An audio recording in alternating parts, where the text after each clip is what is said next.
Skin અને hair છે ને એ નોર્મલ વસ્તુ છે, એને સોશિયલ મીડિયા દ્વારા બહુ હાઇપ ક્રિએટ કરવામાં આવી છે કે ભાઈ ખીલ એટલે તો તમારે ભાઈ જવું જ પડે, તમે તો કેવા દેખાવ, તો બિલકુલ સારા ન દેખાવ. જે છે પહેલાં તમે ખુદને એક્સેપ્ટ કરી લો છે કે સ્કિન તમારી સેન્સિટિવ છે કે નહીં, એ ચેક કરવાની કઈ મેથડ હોય? એની કંઈ ટેસ્ટ ના આવે. સ્કિન રિકવરીના કેટલા સ્ટેજ હોય? 1 to 6 એના સ્ટેજીસ આવે. ટ્રીટમેન્ટ તો કરાયેલી છે, પણ એનું રિઝલ્ટ મેન્ટેન કરવું ને એ સૌથી મોટો હાર્ડ ઇશ્યુ છે. હેર લોસના પણ બહુ બધા સ્ટેજ આવે. કેટલા સ્ટેજ આવે હેર લોસના ટોટલ? 4 થી 5 સ્ટેજ આવે. જેન્ટ્સની અંદર હેર લોસ થવાનું વધારે કારણ? જેન્ટ્સ માટે એટલે રીઝન છે કેમ કે આપણે છે ને બહુ ધ્યાન નથી આપતા કે બેઝિક જે સ્કિન કેર રૂટીન હોય ને તો એ 3 વસ્તુ કહેવાય: ફેસ વોશ, મોઇશ્ચરાઇઝર અને સનસ્ક્રીન. હેર ઓઇલ કરવું જોઈએ. હેર ઓઇલ એક ઉંદરી એલોપેશિયા અને બોલ્ડનેસ, આ બે વચ્ચે શું ડિફરન્ટ હોય? ઉંદરી એક છે 15 વર્ષથી લઈને 30 વર્ષના લોકોને હેરફોલ અત્યારે બહુ વધી ગયો. હેર ફોલ વધવાનું કારણ છે ને અત્યારે યંગ જનરેશનમાં સ્ટ્રેસ ફેક્ટર બહુ છે. તમને કોઈ વસ્તુ આપી છે પિમ્પલ્સ અને બીજા ફોડકા થાય, આમાં બેમાં ડિફરન્ટ શું હોય? હવે પિમ્પલ્સમાં બેક્ટેરિયા હોવા જરૂરી નથી, પણ જે ફોડકા થાય ને એમાં બેક્ટેરિયા જ હોય જ. સ્કિનની અંદર સીળસ થતા હોય. સીળસનો બહુ બધા ટાઈપ આવે. હા, એટલે જનરલી ગરમીના કારણે જે થાય એ સીળસ, ઇટ ઇઝ એલર્જી. પાંડુરંગ, વિટાલિગો, ફોટો થાય ને ત્યારે લોકો આઇસોલેટ થઈ જાય છે, બહુ ડરે છે, શ્રાપ ગણે છે. તો હવે આમની અંદર શું તમારું કહેવાનું છે? સી વિટિલિગો છે ને એ વિટાલિગો પેઢી દર પેઢી આવે? ના બિલકુલ નહીં. તો છે કે ભાઈ વિટાલિગો અને બીજા કરોળિયા, આ બંને સેમ હોય કે અલગ અલગ? ના, બંને અલગ અલગ છે. હેર ટ્રાન્સપ્લાન્ટ કરાવવો જોઈએ અને કઈ એજમાં અને કોને અને શું કામ?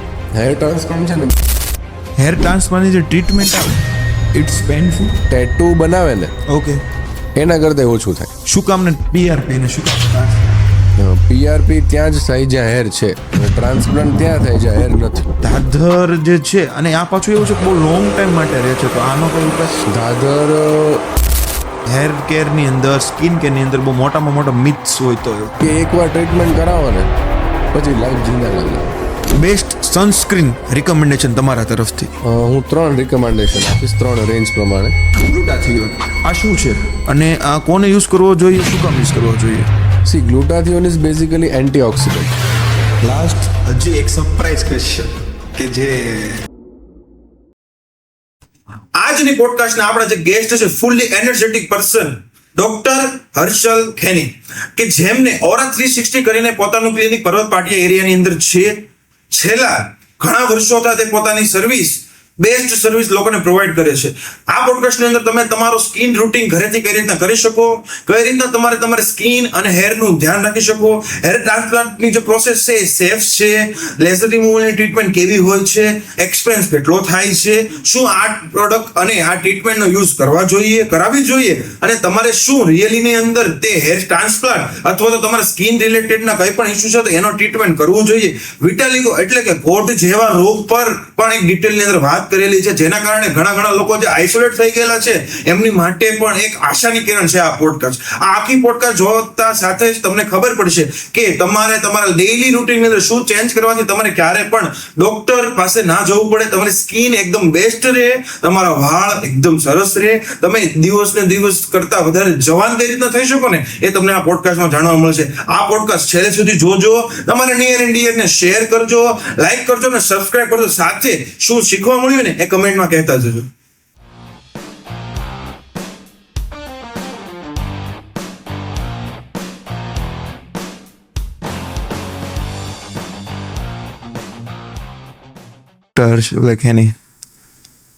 પેલો જ ક્વેશ્ચન, MBBS થયા એન્ડ શું કામ ને હેર અને સ્કિનના એજ્યુકેટર એક્સપર્ટ થયા? કે તમારી પાસે તો બહુ બધા ઓપ્શન હતા. એટલે MBBS કર્યું ને પછી પોસ્ટ ગ્રેજ્યુએશન એક્ઝામ માટે પ્રિપેરેશન કરી. એટલે એમાં મને એ દેખાણું કે હું જ્યારે ઓબ્ઝર્વર એક શિપમાં હતો, સુરતમાં એક ફેમસ ચેઇન છે, ત્યાં હું ઓબ્ઝર્વર શિપમાં હતો. એટલે ત્યાં મને જે સ્કિન અને હેરથી લોકોને જે તકલીફ હતી ને એ મને દેખાણી. ઓકે, મને પહેલાં એમ હતું કે સ્કિન હેરથી તો હવે શું તકલીફ હોઈ શકે, એમ કે મેં ક્યારે કોઈ વસ્તુ યુઝ નહોતી કરી પહેલાં. પણ હું એ ફિલ્ડમાં ગયો ને ત્યારે મને દેખાણું કે લોકોને એકચ્યુઅલીમાં તકલીફ છે, લોકો ડિપ્રેસ છે એમાં, કે લોકોને પોતાના લુક્સને લઈને બહુ કન્સર્ન છે કે ભાઈ મારે હેર નથી, કે મને સ્કિન પર ખાડા છે, મને સ્કિન પર પિમ્પલ્સ થાય છે, હવે મારે બહાર નથી જવું, મારે સોશિયલ ગેધરિંગ નથી કરવું. તો આ બધા જે ઇશ્યુઝ હતા ને એ મેં એડ્રેસ કરવા માટે સ્પેસિફિકલી મેં આ સ્કિન અને હેર એજ્યુકેટર બનવાનું નક્કી કર્યું. ઓકે, તમે વાત કરી કે લોકો હેર ઓછા હોય, સ્કિન ખરાબ હોય તો સોશિયલી આઇસોલેટ થઈ જાય, યસ, લોકો મળવાનું ટાળવા મળે. આવા કેસ મેં પણ ઘણા જોયેલા છે. તો તમે બહુ બધા કેસ જોયેલા છો, તો એવા લોકોને તમે શું કહેવા માંગશો? એટલે સ્કિન અને હેર છે ને એ બહુ નોર્મલ વસ્તુ છે. એને સોશિયલ મીડિયા દ્વારા બહુ હાઇપ ક્રિએટ કરવામાં આવ્યું છે. હા, કે ભાઈ ખીલ એટલે તો તમારે ભાઈ જવું જ પડે, તમે તો કેવા દેખાવો, તમે બિલકુલ સારા ન દેખાવો. સોશિયલ મીડિયા પર લોકો ફરવા જાય તો લોકોને પિમ્પલ્સ તો હોય જ છે, પણ કંઈક એડિટ કરીને મૂકે એ લોકો. કે કંઈ ખાડા હોય તો કંઈ ફેસ એડિટ કરીને મૂકે. ફિલ્ટર્સનું ઇન્સ્ટાગ્રામમાં, સ્નેપચેટમાં બધે ફિલ્ટર્સ આવી ગયા, કે ફોટોમાં પણ ફિલ્ટર્સ આવી ગયા. તો એનાથી લોકોને એક પરફેક્શન પાછળ ભાગે છે. હવે સ્કિન અને હેરમાં છે ને પરફેક્શન જેવું કાંઈ નથી હોતું. ઓકે, તમારી સ્કિન જેવી છે ને એ પરફેક્ટ જ છે. તમને અગર ખીલ છે ને તો એ પરફેક્ટ છે. Just B comfortable in your skin. બરાબર. એના પછી તમે એ ઇશ્યુ એડ્રેસ કરો ને તો એનો અપ્રોચ આખો અલગ થઈ જાય. અત્યારે તમે કંઈ પ્રોબ્લેમ પાછળ ભાગો છો, હા, તો એ પ્રોબ્લેમ કરતા એનું સોલ્યુશન મારે શું કામ મેળવવું ને એનો કન્ટેક્સ્ટ ક્લિયર હોય ને તો તમને બહુ બધી તકલીફ નહીં પડે. અમારા નિયર એન્ડ ડિયરમાં જ એક દાખલો છે કે એ મેડમ બહુ હેલ્ધી સ્કિન હતી એમની, અને સો ધેટ સોશિયલ મીડિયાની અંદર ફૂલ એકદમ, પછી પોતાના ફોટોઝ ને નાવ, હવે એ ફોટોઝ પાડતા ડરે છે, અને ક્યાંક ગમે ત્યાં હોય ને આપણે ફોટો ક્લિક કરીએ ને એટલે દૂર દૂર ભાગે. એટલે મને ઘણી વખત એમ થાય કે આ માણસ છે ને જીવતા જીવતા જેલમાં રહે છે. આને બહાર કાઢવા માટે તમે તમારા જે ક્લિનિક પર બહુ બધા તમારા કિસ્સા એવા આવતા હશે, તો તમે એને શું પહેલું કહો છો? એટલે હું પહેલું તો એ જ કહું છું કે તમે પહેલા પોતાની સ્કિનમાં કમ્ફર્ટેબલ થઈ જાઓ. This is completely normal. આ કોઈ તમને ડિસીઝ નથી થયો. હા, કોઈ દુખાવો નથી તમને, કંઈ તમને દુખાવો નથી. એમ લોકોને આનાથી મોટા દુખાવા છે તોય દે આર સ્ટીલ હેપી. એમ it is just a approach to life, કે તમે એને કેવી રીતે તમે જોવો છો. એમ હવે એ મેડમ જે છે એ આવી રીતે પિમ્પલ્સ થઈ ગયા, એમનો ફેસ નથી સારો, તો એ બહાર નથી જતા, તો એ કેટલું બધું મિસ કરે છે. 110%. કે એમની લાઈફમાં સારા સારા ઇવેન્ટ થતા હશે, મોમ ડેડ સાથે, હસબન્ડ સાથે કશે બહાર જવાનું આ તે, તો એ કેટલી બધી વસ્તુ મિસ કરી દે. હવે આવું તો કેટલા લોકો કરે છે. એની માટે જ મેં આ એજ્યુકેટર બનવાનું નક્કી કર્યું કે એટલીસ્ટ તમે રિયાલિટી જાણો. હું એમ નથી કહું તમે બધા મારી પાસે જાઓ, હા, 100%. પણ તમે એટલીસ્ટ રિયાલિટી જાણો તો તમને આઈડિયા આવે કે હું ક્યાં ઊભો છું, કે હું આ પ્રોબ્લેમથી ઊભો છું એ ખરેખર ઊભો રહેવા જેવું છે, કે એનો કંઈક સોલ્યુશન કરીને હું ત્યાંથી આગળ વધું અને કંઈક મારો કન્ટેક્સ્ટ ક્લિયર હોય, એ જે ટ્રીટમેન્ટ કરાવો કે ડૉક્ટર પાસે જવાનો, તો હું ફટાફટ એમાંથી નીકળી શકું. એ બહુ વધારે ઇમ્પોર્ટન્ટ છે. ઇન ધ સેન્સ ઓફ કે વાત કરીએ ને તો જે છે પહેલા તમે ખુદને એક્સેપ્ટ કરી લો. યસ, બીકોઝ પછી એવું થશે કે તમે સોશિયલી તો આઇસોલેટ થશો, પણ તમે ખુદને ગમશો નહીં તો તમે કેમ જીવન જીવશો? કરેક્ટ. ઘણા લોકોને એક બીજા બહુ મોટો ક્વેશ્ચન છે કે સ્કિન તમારી સેન્સિટિવ છે કે નહીં, એ ચેક કરવાની કઈ મેથડ હોય? એટલે સ્કિન સેન્સિટિવ છે કે નહીં એની કઈ ટેસ્ટ ના આવે. ઓકે, ટેસ્ટ એટલે અમારી લેંગ્વેજમાં એમ કે ટેસ્ટ પેચ કરીએ અમે, કે તમને કોઈ સનસ્ક્રીન લગાવવું છે તો પહેલા એને થોડા પાર્ટમાં લગાવીને તમે ટેસ્ટ કરી લો કે અગર પેચ ટેસ્ટ. ઓકે, તો તમને કંઈ એનાથી કંઈ સેન્સિટિવિટી છે, કંઈ ઇરિટેશન થાય છે, કંઈ રેડનેસ થાય છે, તો એ તમને આઈડિયા આવે. પણ અત્યારની જે પણ પ્રોડક્ટ છે ને એ જનરલી એવી હોય છે કે બહુ ઇશ્યુ નથી આવતા મોસ્ટલી.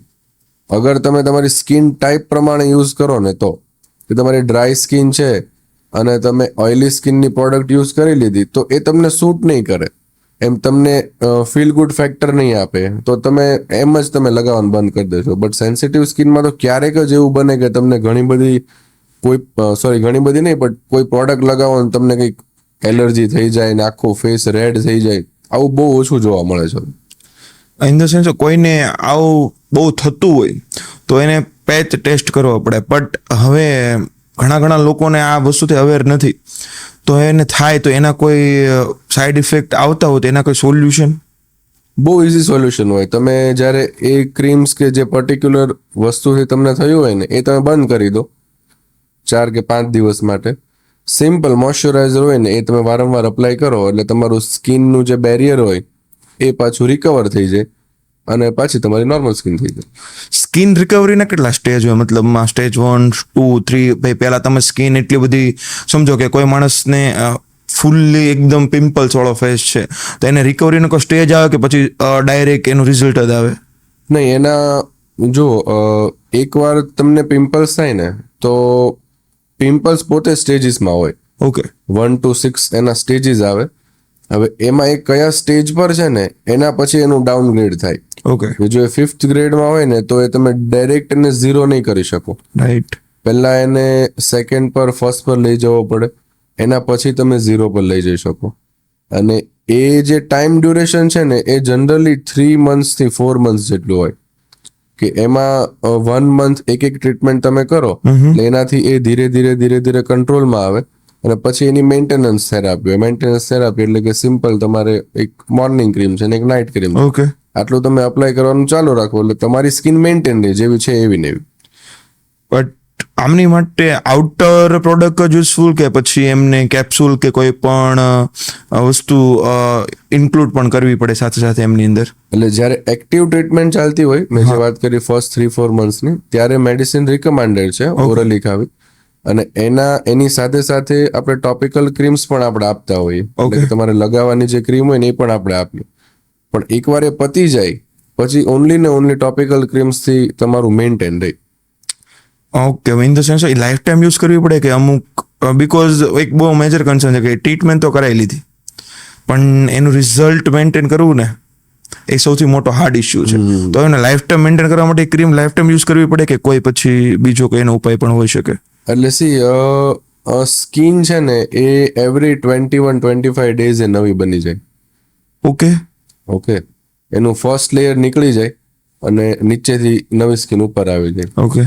ટોટલ ઘણા બધા લેયર્સ હોય, 3 મેઇન લેયર્સ છે. એમાંથી નીચેનું ઉપરનું જાય અને નીચેથી આવે, ઉપરનું જાય નીચેથી આવે, ઓટોમેટિક. ઓકે. આ હવે લાઈફ ટાઈમ ચાલુ રહેવાનું છે, આ ક્યારેય બંધ નથી થવાનું.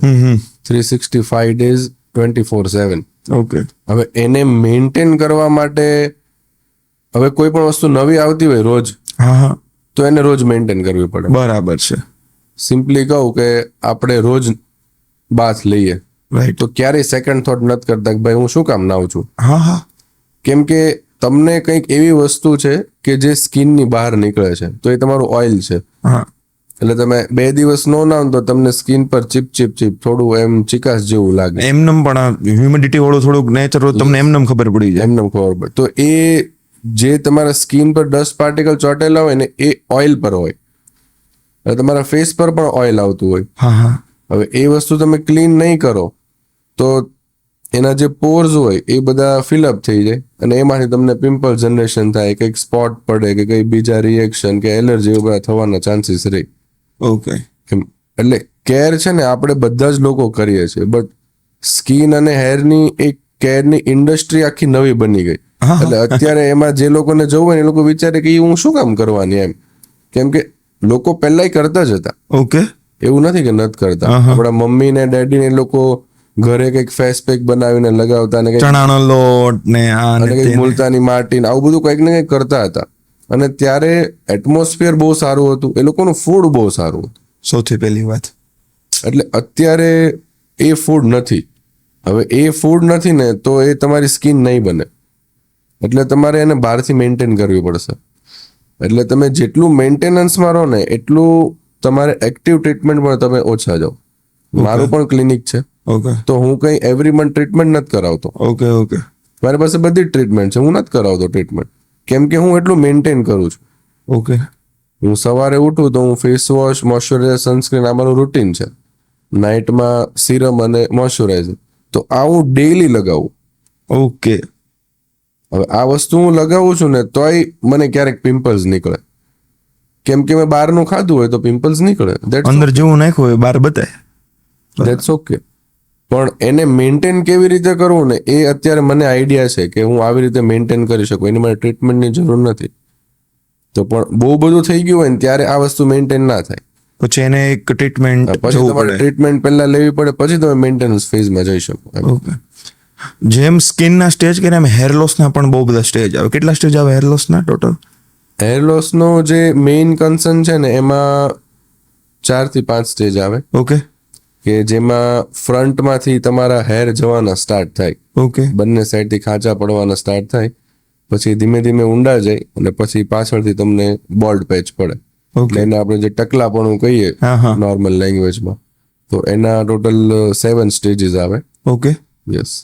અને એ રીતે અમારે નથી ને કોઈ પણ સ્ટેજ અત્યારે તો બીકોઝ અત્યારે સૌથી પહેલા કોઈ પણ જેન્ટ્સ લેડીઝમાં મારા ખ્યાલે થોડો હેર લોસનો પ્રોબ્લેમ ઓછો હોય છે, સ્કિનનો વધારે હોય છે. એઝ અ ડોક્ટર તમને વધારે ખ્યાલ છે એની બાબતે. જેન્ટ્સની અંદર હેર લોસ થવાનું વધારે કારણ કે સ્ટેજ જેન્ટ્સને વધારે પડે, એનું રીઝન કંઈ? જેન્ટ્સ માટે એટલે રીઝન છે કેમ કે આપણે છે ને બહુ ધ્યાન નથી આપતા.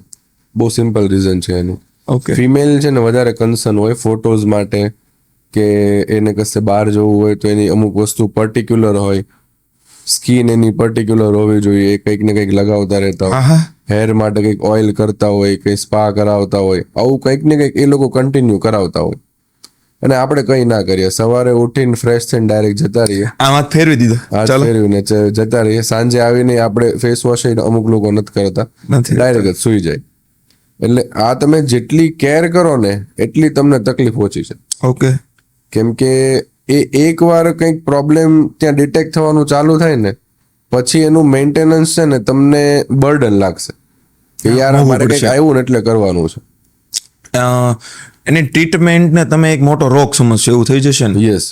જેમ કે ડાયાબિટીસ કોઈકને હોય તો લોકો શું વિચારે કે યાર મારે શુગર નથી ખાવાની.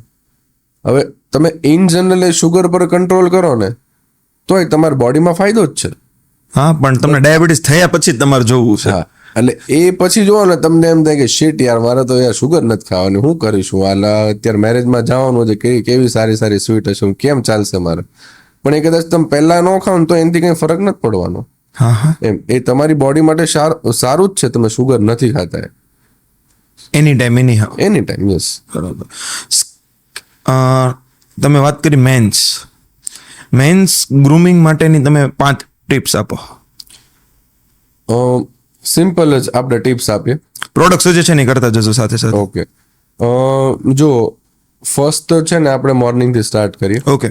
કે બેઝિક જે સ્કિન કેર રૂટીન હોય ને તો એ 3 વસ્તુ કહેવાય: ફેસ વોશ, મોઇશ્ચરાઇઝર અને સનસ્ક્રીન. ઓકે. ફેસ વોશથી મોઢું ધોવાનું, કેમ કે ઓઇલ સિક્રેશન, ડસ્ટ પાર્ટિકલ આવું બધું થતું હોય એનાથી. મોઇશ્ચરાઇઝર શું કામ કરવાનું? કેમ કે જ્યારે તમે ડસ્ટ પાર્ટિકલને એવું કાઢી નાખો ફેસ પરથી ત્યારે ત્યાં થોડી ડ્રાયનેસ થઈ જાય, તો એને મેન્ટેન કરવી જરૂરી છે. ઓકે. એના માટે મોઇશ્ચરાઇઝર અને સનસ્ક્રીન એ પ્રોટેક્શન ફેક્ટર છે. ઓકે. કે તમે સનસ્ક્રીન લગાવો તો તમારી સ્કિન ડેમેજ નહીં થાય, એજિંગ નહીં થાય. ઓકે. ઉંમર નહીં વધે. નકર તમે 35 ના થશો અને સ્કિન તમારી 40 ની થઈ જશે. એટલે તમારી એજ ત્યાં વધારે દેખાય. રાઈટ. એટલે આ 3 વસ્તુ મેઇન છે.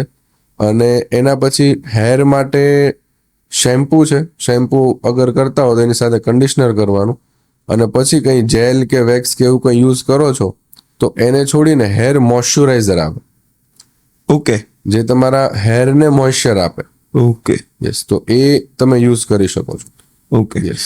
અને નાઇટની અંદર એજ તમારી અગર 25 to 30 ની ઉપર છે તો તમે રેટિનોલ સિરમ યુઝ કરી શકો. ઓકે. અને અગર એનાથી નીચે છે તો વિટામિન સી સિરમ, નાયસિનામાઇડ આ તમે નાઇટમાં યુઝ કરો અને એને પછી મોઇશ્ચરાઇઝરથી એક સીલ કરી દો, તો તમે જ્યારે સૂવો છો ત્યારે ડિરેક્ટ કોન્ટેક્ટમાં મોઇશ્ચરાઇઝર આવે, નહીં કે સિરમ આવે.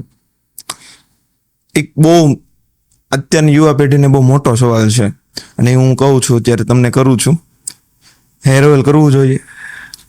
હેર ઓઇલ જો પર્સનલી હું રિકમેન્ડ નથી કરતો. ઓકે. કેમ કે હેર ઓઇલથી કોઈના વાળ આવી ગયા હોય કે વાળ ખરતા ઓછા થઈ ગયા હોય, આવું કશે સાયન્ટિફિક એવિડન્સ નથી.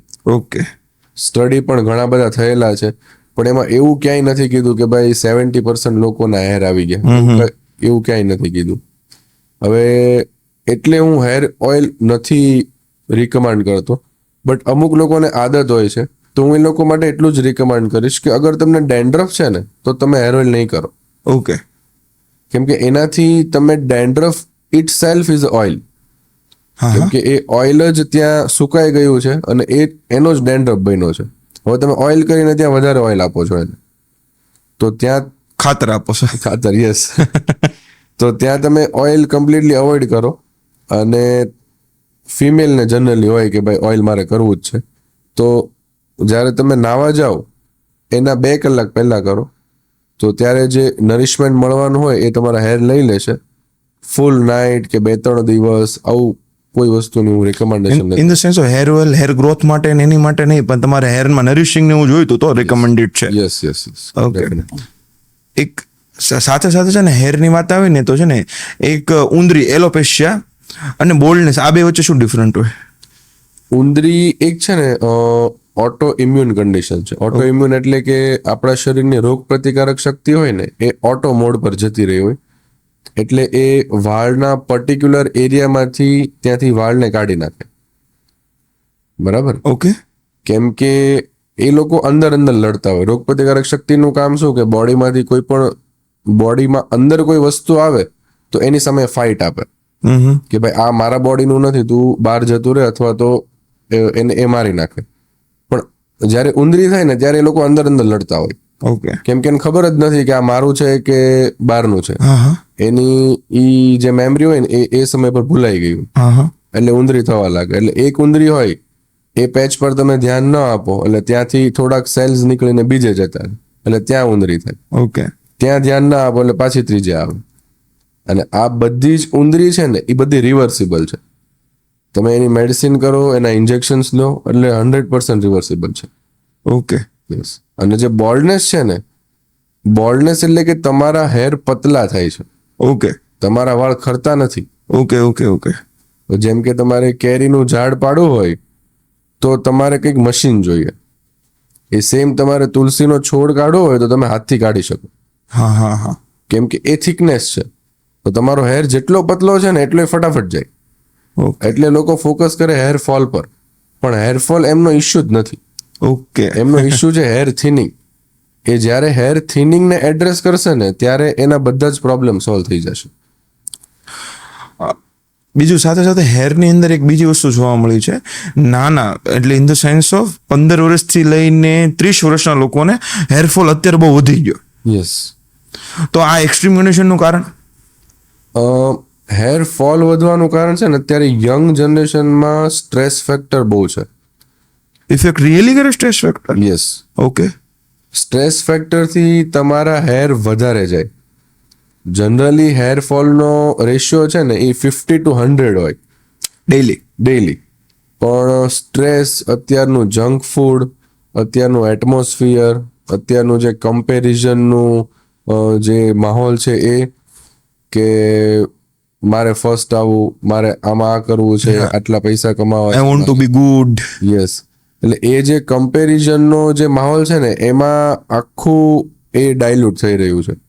એના કારણે ફેસ પર પણ ઇફેક્ટ આવે. તમારી એજિંગ એમ ફાસ્ટ થઈ જાય, કેમ કે તમે સ્ટ્રેસમાં રહેતા હો એટલે હોર્મોન્સ કન્ટિન્યુઅસ એ જ રિલીઝ થાય. તમારામાં હેપી હોર્મોન રિલીઝ જ નથી થતા. ઓકે. કોન્સ્ટન્ટ સ્ટ્રેસના જ હોર્મોન્સમાં રહે છે તમારું બોડી.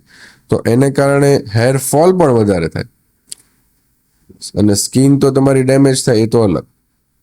તો પછી એનો કોઈ બેઝિક એકદમ ગ્રાઉન્ડ લેવલનો ઉપાય? મેન્ટેનન્સ જે મેં કીધું એ જેટલી અર્લી એજથી સ્ટાર્ટ થાય ને એટલું બેટર છે. કે જે આપણે 5 ટિપ્સની વાત કરી એ જેટલું અર્લી સ્ટેજથી તમે કરો ને એટલું તમે વધારે ફાયદામાં રહેશો. કેમ કે આ બધું અનઅવોઇડેબલ છે. હું કદાચ મારા પેશન્ટ આવે ને એમ કહું કે તું ભાઈ સ્ટ્રેસ ના લેતો, તો એ કંઈ મારું માનવાનું નથી. હા, એ તો, અને એનું મન પણ એનું નહીં માને. યસ. એને ખબર છે કે મારે નથી લેવાનું એમ, બટ એ અવોઇડેબલ નથી. સમ એક્સટેન્ટ સુધી તમે એ મેનેજ કરી શકો છો.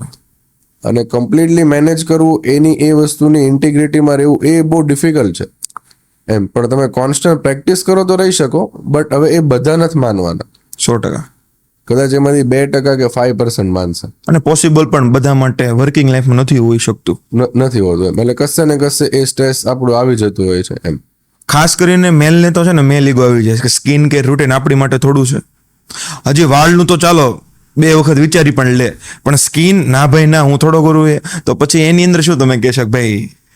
એટલે હું છે ને આ સેમ પર્સન હતો પહેલા, જ્યારે ફિલ્ડમાં આવ્યો ને એની પહેલા મેં એક સિમ્પલ ફેસ વોશ પણ નથી કર્યું ઓકે ક્યારેય બહારનું લઈને.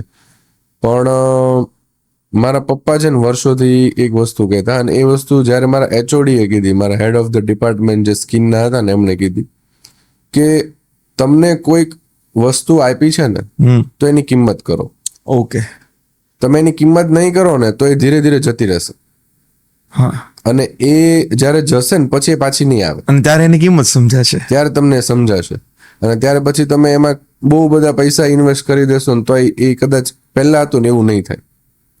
એટલે બેટર છે કે તમે અત્યારથી મેન્ટેનન્સ સ્ટાર્ટ કરો, કેમ કે everyone has a good skin. હા. કોઈની સ્કિન ખરાબ નથી.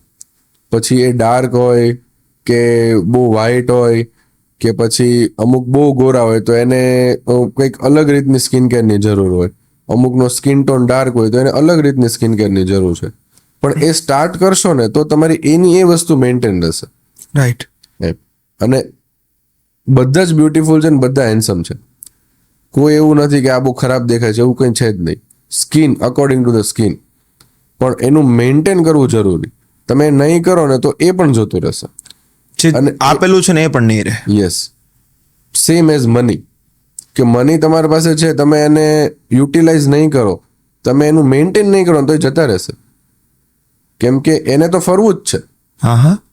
તમારી હાથમાં નહીં તો બીજાના હાથમાં. એટલે એને ફરવું જ છે. તો સેમ એ સ્કિન છે. હવે તમારી સ્કિન છે ને તો એ ગુડ સ્કિન જે હશે ને એ જતી રહેશે. મારી 10 વર્ષ પહેલા જે સ્કિન હતી એ અત્યારે નથી, કેમ કે મેં મેન્ટેન નથી કરી. કદાચ મેં મેન્ટેન કરી હોત તો મારી સ્કિન હજી સારી હોત. તો એ કોન્સ્ટન્ટ મેન્ટેનન્સ ફેઝમાં રહેવું ઇટ ઇઝ મોસ્ટ ઇમ્પોર્ટન્ટ. ઘણા લોકોને બાય બોન છે ને ડાર્ક ટોન હોય, ડાર્ક થોડા બ્લેકિસ્ટ હોય. આવા લોકો છે ને વ્હાઇટ થવા માટેની ટ્રાય કરતા હોય. તમે અત્યારે મને કીધું ને કે બધા હેન્ડસમ છે, ત્યારે અમને બહુ મોટો પોઈન્ટ યાદ આવ્યો કે ભાઈ લોકો જન્મથી એમનો એક બ્લેક ટોન છે અને પછી વ્હાઇટ થવા જાય છે, નથી થઈ શકતા અને પછી ડિપ્રેશનમાં એમાં આવે છે. તો શું વ્હાઇટ થવું પોસિબલ છે એ લોકો માટે કે પછી બાય ડિફોલ્ટ ના હોય? નહીં, વ્હાઇટ થવું પોસિબલ નથી. એટલે it tax so many years ની મહેનત. જે હું કહું છું મેન્ટેનન્સ. ફેસ પર તમારું કોન્સ્ટન્ટ તમારું રૂટીન સ્ટાર્ટ હોય. એક ગ્લુટાથિયોન કરીને ઇન્જેક્શન આવે છે, સ્કિન ટોન તમારો ઇમ્પ્રૂવ કરે. ઇટ ઇઝ નોટ કે તમારો સ્કિન ટોન 4-5 છે ને તમે 1-2 જતા રહેશો. યુએસ અમેરિકન્સ જે હોય છે એના જેવા થઈ જશો એવું પોસિબલ નથી થવાનું. પણ તમારે એ સ્કિન ટોનને બેટર કરશે, ઓવરઓલ સ્કિન ટોન. એટલે ઇટ ઇઝ નોટ પોસિબલ. એની પાછળ બિલકુલ નહીં ભાગો. હું તો રિકમેન્ડ કરું જ છું, કરો જ નહીં. મારે તો પેશન્ટ આવે તોય હું ના પાડું છું, હું આ કામ કરતો જ નથી ને તમને કદાચ કોઈ કહે ને તોય તમે માનતા નહીં કે આ વસ્તુ થશે. કેમ કે તમે પોતે જ છો ખૂબસૂરત. એમાં કંઈ તમારું સ્કિન ટોન ચેન્જ કરવાની જરૂર નથી. કુદરતે આપ્યું છે. યસ.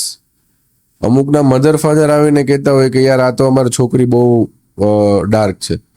હવે તમે છોકરી સામે બોલો છો કે તું ડાર્ક છે તો એ બિચારી પર શું એની મોરલી એને ડાઉન કરો છો. યસ.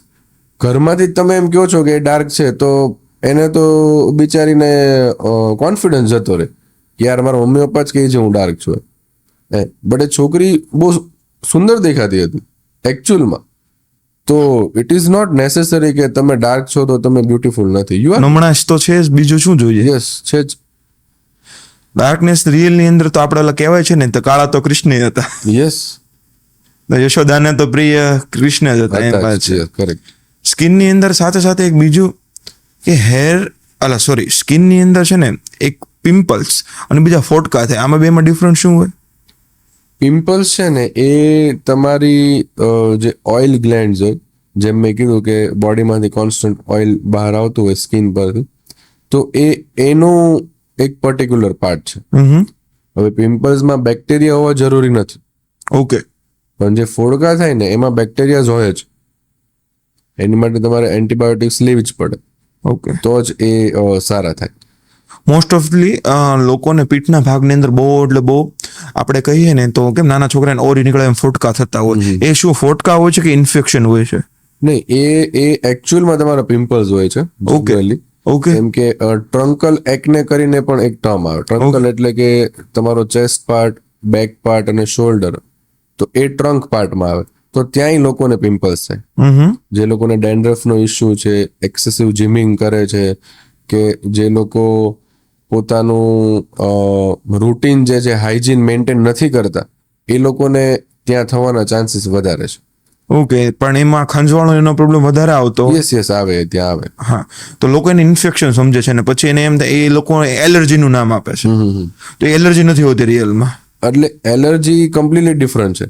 Okay. એલર્જી નું ડ્યુરેશન છે ને એ બહુ શોર્ટ હોય, ઓકે, અને પિમ્પલ્સ કેવું કોન્સ્ટન્ટ થોડા આવતા જતા હોય. Yes yes. એલર્જી ત્યાંથી જતી રહેશે ને તો એ સ્પોટ વોટ કઈ નહીં છોડે, પણ જ્યારે પિમ્પલ્સ જાય ને ત્યારે એ બ્લેક સ્પોટ નાના એ ત્યાંથી છોડીને જશે.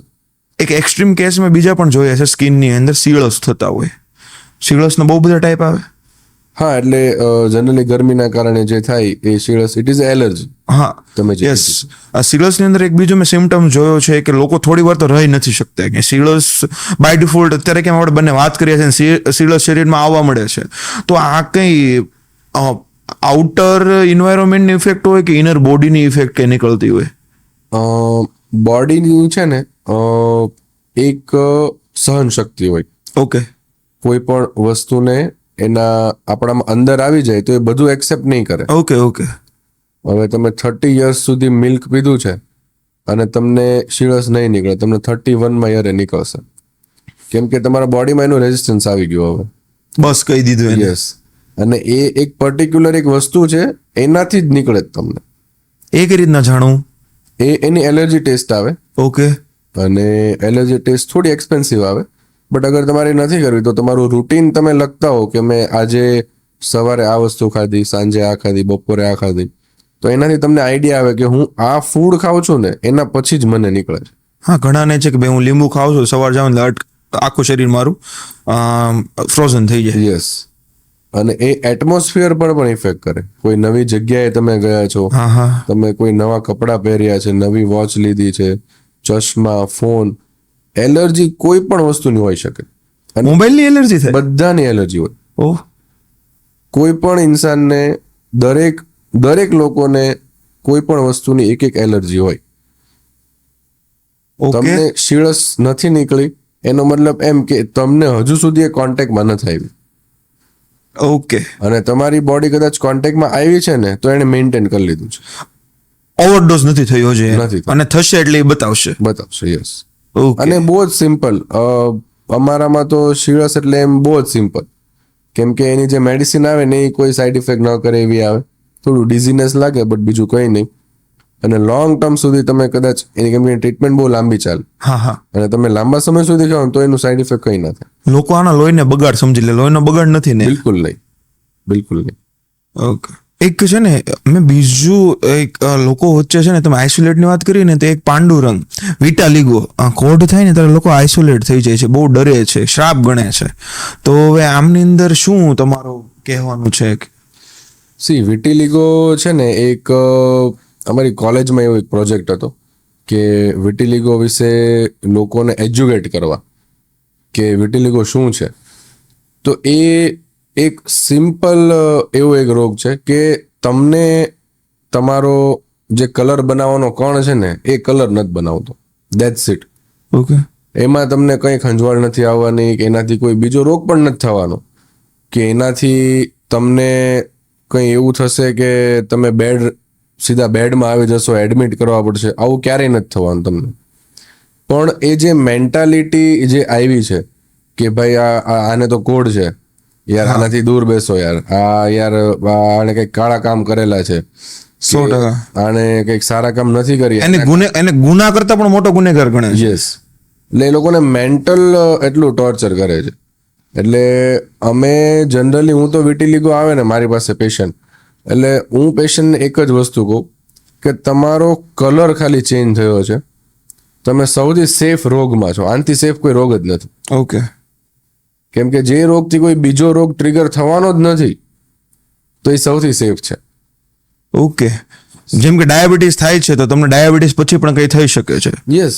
તમને બ્લડ પ્રેશર આવે છે તો તમને કોલેસ્ટ્રોલ આ છે તે છે હાર્ટ ડિસીઝ ને એ બધું થઈ શકે. બધું થઈ શકે. પણ વિટાલિગો પછી કોઈ એવું નથી આગળ. કોઈ જ વસ્તુ નથી. અને એટલું મોટું બાબાના દોરા કરાવશે, હવન કરાવશે, ગૃહ શાંતિ હવન કરાવશે કે ભાઈ બધાને બેસાડો, અને એના મેરેજ નહીં થાય, કે કદાચ જેના મેરેજ થવાના હોય ને એના પપ્પાને હશે કે એના દાદાને હશે ને તોય ના પાડશે કે ભાઈ મારે નહીં ચાલે. વિટાલિગો એવું ના હોય કે વિટાલિગો તમારો જેનેટિક છે તો તમારું શું કહેવાય પેઢી દર પેઢી આવે? ના ના, બિલકુલ નહીં. Not a chance. કેમ કે તમારી કદાચ 10 પેઢી સુધી બધાને વિટિલિગો છે ને તો 10મી પેઢી નહીં આવે. ઓકે. એવું પોસિબલ છે. ઓકે. અને 10 પેઢી સુધી કોઈને નથી ને તોય તમને આવી શકે. ઇન ધ સેન્સ ઓફ તમારા શરીરના એક ડિપેન્ડન્સી છે વિટાલિગો, એ કોઈ શાપિત વસ્તુ નથી. મેં તો એવા કેસ જોયેલા છે વિટાલિગોના. મારા નિયર એન્ડ ડિયર ની અંદર એક મેમ છે કે જેમને વિટાલિગો છે એન્ડ એમને લેટર લખેલો હતો ને લેટર જોગ અનુસાર મારી પાસે આવીને મેં વાંચ્યો, અને ત્યારે મને એવું થઈ ગયું કે ભાઈ વિટાલિગો છે એને કારણે ભગવાન મને શું કામ આપ્યું, મને લોકો આવું કહે છે, આના કારણે મારે આ નથી તે નથી, મારે આના કરતા મરી જવું સર, હું જીવું છું શું કામ ને, ત્યાં સુધીના માઇન્ડની અંદર સવાલ આવી ગયેલા છે. તો પછી આ લોકોને આમાંથી કઈ રીતના બહાર નીકળવું જોઈએ? એટલે ઇટ ઇઝ બેઝિકલી સોશિયલ જે સ્ટ્રક્ચર એવું ઊભું થયું છે ને, અને એ કેવું છે કે એ આપણે જ ચેન્જ કરવાનું છે. આપણે જ એ વસ્તુ નહીં સમજીએ, આપણા છોકરા એ જ સાંભળવાના છે, એના છોકરા એ જ સાંભળવાના છે. તમે વિટિલિગોને મોટું કંઈક સ્વરૂપ આપી દીધું છે, બરાબર, અને છે નહીં, તો એ તમે જ્યાં સુધી સોશિયલ સ્ટ્રક્ચરમાં તમે એ ઇમ્પ્લિમેન્ટ નહીં કરો ને ત્યાં સુધી એનું કંઈ નહીં થાય. હવે તમે સોસાયટીની બધી વસ્તુ નથી માનતા, બરાબર, સરકારે નિયમ બનાવ્યો છે રોંગ સાઈડમાં ગાડી નહીં ચલાવવાની, તોય તમે ચલાવો છો. હેલ્મેટ પહેરવાનું તોય તમે નથી પહેરતા. બધી વસ્તુ નથી માનતા. તમને જે સગવડ લાગે એ તમે માનો છો ને જે નથી લાગતી એ તમે નથી માનતા. એ સિમ્પલ છે બધા. તો આ વસ્તુ તમને ઇફેક્ટ કરે છે મેન્ટલી, એટલા તમે ડિસ્ટર્બ થાવ છો, તો એને નથી માનવાની. ડોક્ટર કહે છે નથી માનવાની, એના રિસર્ચર કહે છે નથી માનવાની, તો એ વસ્તુ નહીં માનો. કેમ કે તમે માનશો તો તમે કોન્સ્ટન્ટ તમે ડિપ્રેશન ફેઝમાં જ રહેશો કે યાર મારે મેરેજમાં જવું છે પણ આવા કપડાં મારથી નહીં પહેરાય, બીકોઝ મને આ છે, મને આ વિટિલિગો છે, તો લોકોને ખબર પડી જશે કે મને વિટિલિગો છે. So what, it is nothing to do with it. અને એ જે લોકોને ખરાબ લાગે છે ને એ કોઈ તમારા નજરિયો છે, એનો નજરિયો છે. એ તમારા ઘરમાં કંઈ ખાવાનું દેવા નથી આવતા, એ તમને નથી ખવડાવતા. સમાજમાં રહીએ છીએ 100%, સમાજનું જોવું જોઈએ, પણ તમારા સેલ્ફ કરતા આગળ સમાજ નથી. બિલકુલ. એ સેલ્ફ જ તમે કોન્ફિડન્ટ નહીં હો, તમે સમાજને શું આપશો? કાંઈ નથી આપવા. અને સમાજ સાથે જોડાણા તમે સેલ્ફને એક નેક્સ્ટ લેવલ લઈ જવા માટે, યસ, અને એ જો ડાઉનગ્રેડ કરે તો સમાજ તમારા માટે કઈ કામ નથી. યસ, કરેક્ટ, રાઈટ વસ્તુ છે. આ વસ્તુ છે ને ઘણા લોકોને એક નવો જીવન જીવવા માટે નજરિયો મળી શકે. કારણ કે આ ટોપિક લાવવાનું મેઇન કારણ એવું છે કે મારા નિયર એન્ડ ડિયરની અંદર બહુ બધા લોકોને આવી બધી વસ્તુ થઈ ગઈ છે. ઘણા લોકોને આના કારણે મેરેજ નથી થતા. આપણા સમાજની અંદર એક અવેરનેસ કહીએ ને તો આ અવેરનેસનું કામ છે. યસ. આની માટે તમે શું કરો છો? જે સ્કિન અને હેર એજ્યુકેટર તરીકે હું જે વિડીયોઝ બધા હું અપલોડ કરું છું એ એક હું કરું છું. એવરી મંથ અમે હમણાં સ્ટાર્ટ કર્યું છે કે કોઈ પણ એક આશ્રમમાં જઈને સ્કિન અને હેરના જે એ લોકોને જે ડિસઓર્ડર હોય ને તો ત્યાં વિટિલિગો વાળા પણ હોય છે. ઓકે. તો એ લોકોને એડ્રેસ કરવા કે તમે આને એટલું મોટું નહીં સમજો. એક 70 યરના આંટીને હતું વિટિલિગો, એને સારું થઈ ગયું છે અત્યારે. એટલે આંટી પહેલી હું જ્યારે ગયો ને ત્યારે એને એમ જ કીધું કે 70 વર્ષે મને શું કામ આપ્યું, એની કરતાં ઉચકી લીધી હોત તો મને એમ. એટલે એટલું લોકોના મગજમાં એ ઘૂસી ગયું છે કે યાર આ મને કેમ દઈ દીધું. અને 70 વર્ષે એમાં જો જવાનીમાં આવ્યો હોય તો યસ. એટલે એનો કોઈ જ રોલ નથી. અત્યારે એને સારું થઈ ગયું તો એ બહુ જ ખુશ છે.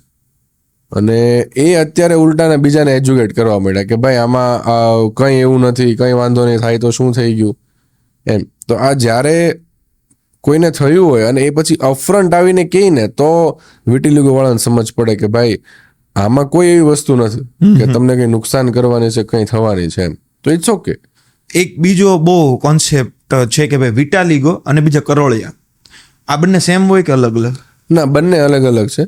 કરોળિયા ઇટ્સ બેઝિકલી કે તમારી જે સ્કિન છે ને એનું બેરિયર તૂટી ગયું છે, એટલે એના કારણે એ ડ્રાય થઈ ગઈ છે. એ ડ્રાયના કારણે વ્હાઇટ છે. Okay. અને એમાં એક ફંગસ એડ થાય એટલે વધારે વ્હાઇટ થઈ જાય. એટલે એ કમ્પ્લીટલી રિવર્સિબલ છે અને શોર્ટ ટર્મમાં થઈ જાય કે તમે 3 to 4 મંથ્સમાં મોઇશ્ચરાઇઝર કે એની જે મેડિસિન્સ આવે તમે કન્ટિન્યુ કરો એટલે એ કમ્પ્લીટલી રિવર્સ થઈ જાય. ઓકે. અને વિટિલિગો છે ને એ 4-6 મંથમાં નહીં થાય, એને થોડોક સમય લાગે સારો થતા. ઓકે. અને એ જે કલર બનાવે છે ને એને જ બંધ કરી દીધો છે. પેલામાં તો કલર બને જ છે પણ ખાલી ઉપરની સરફેસમાં નથી દેખાતો. ઓકે, એટલે તમને આમ શું કહેવાય, જે તમે સ્કિન ટોન છે એની થોડોક લાઇટિશ ટોન બતાય છે. Yes yes. ઓકે. ને વિટાલિગોની અંદર તમને સફેદ દાગો બતાય. It's called vitiligo. Yes yes. આપણે કોઈને જાતે જોવું હોય વિટાલિગો છે કે કરોળિયો છે તો કઈ રીતના એને ઓળખી શકીએ, કે પછી ડોક્ટરને બતાવવું વધારે પ્રિફરેબલ છે? એટલે કરોળિયા છે ને એના મેઇન પાર્ટ્સ હોય કે એ ચેસ્ટ પર, બેક પર, ફેસ ઉપર આવી બધી જગ્યાએ આવે. વિટિલિગોનો કોઈ ફિક્સ પાર્ટ નથી હોતો. ઓકે. અને શરૂઆત કદાચ બંનેની સેમ હોઈ શકે કેમ કે વિટિલિગો ડાયરેક્ટ વ્હાઇટ ના આવે, પેલા થોડો લાઇટ કલર આવે પછી વ્હાઇટ થાય. ઓકે. અને વિટિલિગો બહુ જ સ્લો આવે, એ ક્યારેય બહુ ફાસ્ટ નહીં આવે. ઓકે. અને કરોળિયા છે ને એ બહુ જ ફટાફટ આવી જશે, એમ 15-20 દિવસમાં તમને એમ થઈ જશે કે આ આટલું કેમ વ્હાઇટ થઈ ગયું મારે. યા. ઓકે. વિટિલિગોનું એટલું સ્પીડમાં આવવાના ચાન્સ બહુ ઓછા. તો પછી લોકોના બાય બોન નથી હોતો, અમુક યર પછી થયા પણ તો એ વર્ષ દિવસમાં આખા સફેદ કેમ થઈ જાય, આખા ધોળા થઈ જાય ચામડી? એટલે એ જેમ મેં કીધું એમ કે એ સ્પીડ ક્યારે પકડે ને એ આપણને નથી ખબર. શરૂઆત એની નાની હોય છે પણ પકડે પછી હા, મતલબ એનો ક્યોર કરવો પણ જરૂરી. યસ. ઓકે. હવે એનો ક્યોર એક્સપેન્સિવ હોય ખરો કે પછી એટલું? ના, મંથલી જે સિમ્પલ મેડિસિનનો એક્સપેન્સ થતો હોય એટલો જ એનો થાય, કેમ કે એમાં બહુ કઈ હાઈફાઈ મેડિસિન આવતી નથી. Multivitamins most probability. મલ્ટીવિટામિન્સ અને મલ્ટીવિટામિન એટલે જે કલરને પાછા લાવવા માટેના જે વિટામિન્સ એ એમાં હોય, અને થોડા આયુર્વેદિક પણ કમ્પોનન્ટ એમાં હોય છે મેલેનિયમ ને રિકવર કરવા માટે. મેલેનિયમ રિકવર કરવા. ઓકે. એક આના પછી આપણે અત્યારે છે ને નાના લોકોને 17 વર્ષની ઉંમરે, 15 વર્ષની ઉંમરે, 20 થી લઈને 30 વર્ષ, 15 થી લઈને 30 વર્ષ લોકોને હેર થિનિંગ એટલે કે હેર લોસનો પ્રોબ્લેમ છે. તો હેર ટ્રાન્સપ્લાન્ટ કરાવવો જોઈએ અને કઈ એજમાં અને કોને અને શું કામ? હેર ટ્રાન્સપ્લાન્ટ છે ને બેઝિકલી જે લોકોને હેર થીન થઈ ગયા છે અને હેર ત્યાંથી જતા રહ્યા છે કે ત્યાં વાળ જ નથી બિલકુલ, કે કદાચ કંઈક મહેનત કરશે ને તોય ત્યાં વાળ નહીં આવે, ઓલા કેમ ચમકી ગયું છે ત્યાં. હા, એકદમ ત્યાં ક્લિયર થઈ ગયું છે, તો એ લોકો માટે હેર ટ્રાન્સપ્લાન્ટ છે. જેના વાળ ખરે છે એની માટે હેર ટ્રાન્સપ્લાન્ટ નથી. ઓકે. ખાલી થીન થાય એની માટે જ છે.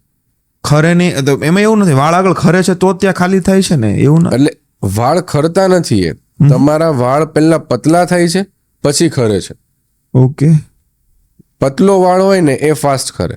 ઓકે, યા રાઈટ. યસ, કેમ કે એક જેમ કે મેં કીધું હતું કે મેંગોનું જે આંબો છે, આંબોને કાપવો હોય તો મશીન જોઈએ. હા. તુલસીનો છોડ છે એ તરત નીકળી જાય, બીકોઝ પતલો છે. તો એ તમારા વાળ જ્યારે પતલો હશે ને ત્યારે એ ફટાફટ નીકળશે, એટલે તમને ત્યારે હેરફોલ વધારે દેખાય.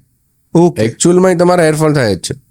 ઓકે. 50 to 100 હેર તમારા જાય જ છે. ઓકે. ઓકે. બટ એ અત્યારે આપણને નોટિસ નથી થતા, પણ જ્યારે એ પતલા થઈને પાછળ જશે ને ત્યારે નોટિસ થશે કે અહીંયાથી ખાલી થઈ જશે. અને બીજું એ કે વાળ પતલો થાય ને એટલે ત્યાં ડેન્સિટી ઓછી થાય, એટલે તમને સમજાય કે અહીંયા કંઈક ગડબડ છે. બરાબર, એટલે એના કારણે એ તમારા હેર ત્યાં થઈ જાય. અને 18 પછી કરાવવું જોઈએ, એનાથી અંડર અમે રિકમેન્ડ નથી કરતા. અને એકવાર તમે હેર ટ્રાન્સપ્લાન્ટ કરાવો પછી પણ તમારું કામ પતતું નથી. હા, કેમ કે એને મેન્ટેન રાખવાનું. યસ, કેમ કે મેન્ટેન કરવા જરૂરી છે. તમે જે વાળ નાખી લીધા એ ક્યારેય પતલા નહીં થાય એવું નથી થવાનું, કેમ કે એ પતલા થવાના છે. ઓકે. તો એનું જે નોર્મલ જે સોલ્યુશન આવે મિનોક્સિડિલ, એ તમે કન્ટિન્યુઅસ કરો તો જ તમારા હેરની જે વિડ્થ છે, જે એની જાડાઈ છે એ એની મેન્ટેન રહેશે. ઓકે. હેર ટ્રાન્સપ્લાન્ટની જે ટ્રીટમેન્ટ આવે ઇટ્સ પેઇનફુલ? એટલે પેઇનફુલ સાવ ન હોય એવું નહીં કહું. ઓકે. કેમ કે તમે 10ના સ્કેલ પર જુઓ તો 1 કે 2 સ્કેલ જેટલો પેઇન થાય છે. કેમ કે અમે રિવ્યૂ લીધું હતું જે લોકો હેર ટ્રાન્સપ્લાન્ટ કરાવ્યા ને એનું, કે તમને કેટલો પેઇન થઈ રહ્યો છે. તો એ લોકોનું એવું કેવું હતું કે જે ટેટુ બનાવે ને ઓકે, એના કરતાં ઓછું થાય. હા, એટલે નિયર ટુ પેનલેસ જ છે. Yes yes yes. બટ એનું ટ્રીટમેન્ટ જે થતી હોય તો એક 2 ટ્રીટમેન્ટ આવે છે મારા ખ્યાલ પર, મને જ્યાં સુધી નોલેજ છે ત્યાં સુધી. એક ટ્રાન્સપ્લાન્ટ, એની પહેલા એક ટ્રીટમેન્ટ આવે ટીઆરપી, રાઈટ? હા, પીઆરપી. પીઆરપી. તો આ બંને ડિફરન્ટ છે કે પછી એક પાર્ટ છે? બંને ડિફરન્ટ છે. ઓકે પીઆરપી ત્યાં જ થાય જ્યાં હેર છે, ઓકે. અને ટ્રાન્સપ્લાન્ટ ત્યાં થાય જ્યાં હેર નથી. શું કામને પીઆરપી અને શું કામને ટ્રાન્સપ્લાન્ટ? હવે તમારી પાસે હેર નથી, બરાબર? પેલા પીઆરપી ની વાત કરીએ. પીઆરપી શું કામ કરે? એ વાળને જાડા કરવાનું કામ કરે. ડેન્સિટી વાળને, યસ, હેરને ડેન્સિટી આપે, ડિરેક્ટ ન્યુટ્રિશન આપે. કેમ કે એમાં બહુ બધા ગ્રોથ ફેક્ટર હોય, કેમ કે એમાં પ્લેટલેટ્સ છે, આપણા જ બ્લડના પ્લેટલેટ્સ એમાં છે. તો આપણને વધારે ત્યાં ગ્રોથ સારો એવો મળી શકે. તો એ હવે તમે એવી જગ્યાએ નાખો છો જ્યાં વાળ જ નથી, તો ત્યાં કંઈ નથી ઉગવાનું. ઓકે. જ્યાં વાળ છે ત્યાં તમે નાખો છો ને, તો એ મેન્ટેન રહેશે ને, એનાથી જાડો થશે. ઓકે. અને ટ્રાન્સપ્લાન્ટ એવી જગ્યાએ કરવાનું છે કે જ્યાં વાળ નથી બિલકુલ. જ્યાં અગર તમને વાળ છે ત્યાં ટ્રાન્સપ્લાન્ટ કરો છો તો તમારા જે એક્ઝિસ્ટિંગ હેર છે એને તો તમે ડેમેજ કરો છો. ઓકે. તો એનો કોઈ ફાયદો નથી ત્યાં ટ્રાન્સપ્લાન્ટ કરીને. ડિફરન્ટ છે બંને વસ્તુ Yes. ટોટલી. લોકો એવું સમજાવે કે એક પાર્ટ છે, પહેલા ટીઆરપી કરાવવી જોઈએ, એમાં ના ફરક પડે ને તો પછી ટ્રાન્સપ્લાન્ટ માટે જવાય. નહીં. પીઆરપી તો તમારા વાળને જાડા કરશે, ઓકે. બરાબર? એ ડોક્ટરની એક્સપર્ટાઇઝ પર હોય, એને આઈડિયા આવી જ જાય કે આ પીઆરપી થી આના વાળ જે છે ને એને ગ્રોથ જોઈએ છે ને એને નથી મળવાનો, એટલે આમાં ટ્રાન્સપ્લાન્ટ રિકમેન્ડેડ છે. ઓકે.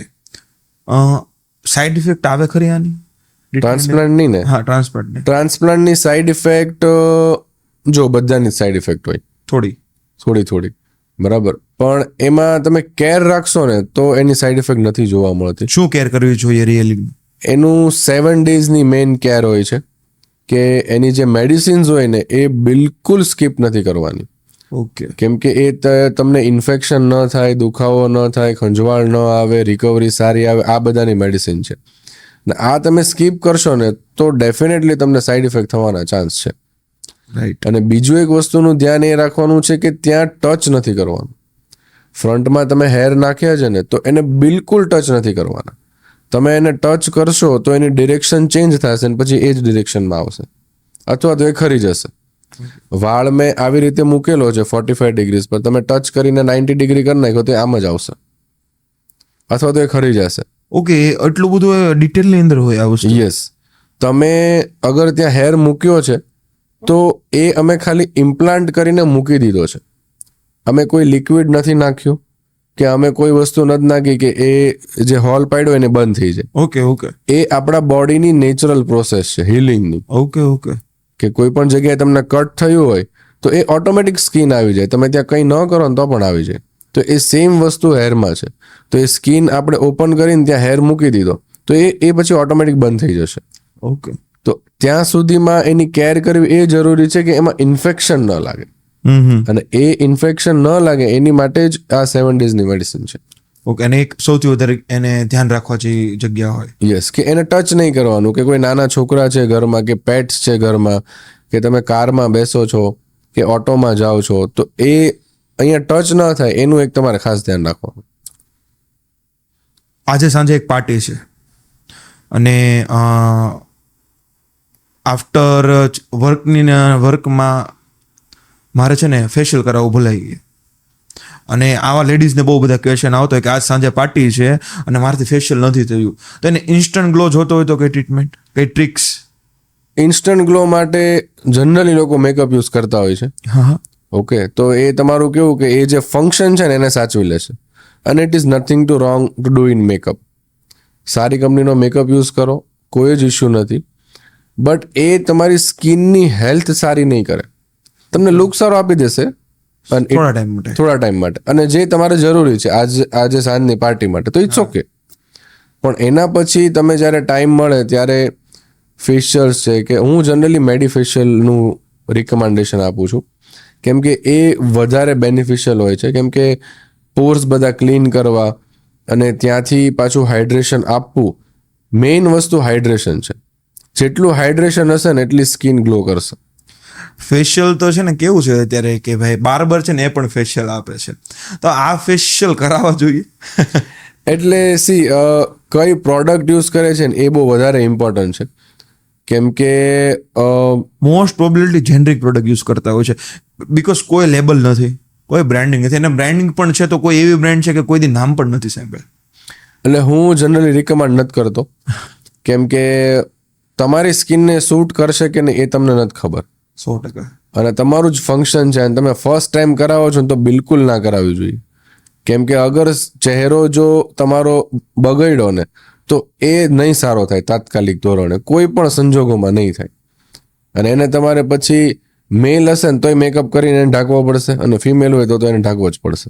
અને એ પણ એક લિમિટ સુધી. ચાલો ફેશિયલ કરાવ્યું ને તમારા ફેસ ઉપર રેડનેસ આવી ગઈ, રેડનેસ ઇન ધ સેન્સ ફોટકા સાથે, તમે મેકઅપ ગમે એટલો કરો, કેમ એને ઢાંકો? એને ના ઢાંકી શકાય. એટલે હું તો રિકમેન્ડ કરું કે તમારે કદાચ બાર્બર પાસે કરાવવું હોય ને તો પહેલા એકવાર ટ્રાયલ લઈ લેજો 1-2 મહિના પહેલા, કે ભાઈ આમાં કંઈ થાય છે કે નહીં. પછી તમે કરાવો તો એમાં કંઈ વાંધો નથી. મારા સિસ્ટર છે ને એમને હાથ ઉપર મહેંદી મૂકી હતી, બ્લેક મહેંદી. જ્યાં જ્યાં મહેંદી મૂકી ત્યાં તેને ફોટકા થયા હતા. યસ. તો મહેંદીમાં પણ આ કોમન વસ્તુ છે? નોટ કોમન, બટ મહેંદીના જે અમુક કમ્પોનન્ટ હોય ને એ એમને સૂટ નહીં કરતા હોય, રાઈટ. જે એનો કલર લાવવા માટે ઇમ્પોર્ટન્ટ છે. ઘણા બધાને એલર્જી હોય છે, એવું નથી કે નથી હોતી. એટલે એ જ કીધું ને કે પહેલા ટ્રાયલ, એટલીસ્ટ તમારો કોઈ ફંક્શન આવે ને તો યસ, એક વખત ટ્રાય કરી લેજો. પેચ ટેસ્ટ જે આપણે કહીએ ને એ પહેલા કરવી જરૂરી. એમ તો તમે કેવું કે તમે સેફ થઈ જશો કે ભાઈ હવે મને કાંઈ નથી થવાનું. ઓકે. એક હજી બહુ લોકો પીડાય છે આ વસ્તુથી, અને આ વસ્તુ તો એવી છે કે ભાઈ તમારે મોસ્ટ પ્રોબેબિલિટી છે ને તમારા પ્રાઇવેટ પાર્ટ્સ અથવા તો એક અમુક જગ્યા કે જે છે ને સનલાઇટમાં ન હોતી હોય ત્યાં થતી હોય ધાધર. તો ધાધર જે છે, અને આ પાછું એવું છે કે બહુ લોંગ ટાઈમ માટે રહે છે, તો આનો કઈ ઉપાય? લોકો તો ઘરગથ્થુ ઉપાયમાં યુઝ કરે છે. એટલે ધાધર ઇન્ડિયામાંથી નહીં જવાનું રીઝન પણ એ છે કેમ કે છે ને હાઇજીન મેન્ટેન નથી થતું ત્યાં. ઓકે. પ્રાઇવેટ પાર્ટમાં જે ક્લિનિંગ થવું જોઈએ પ્રોપરલી એ નથી થતું.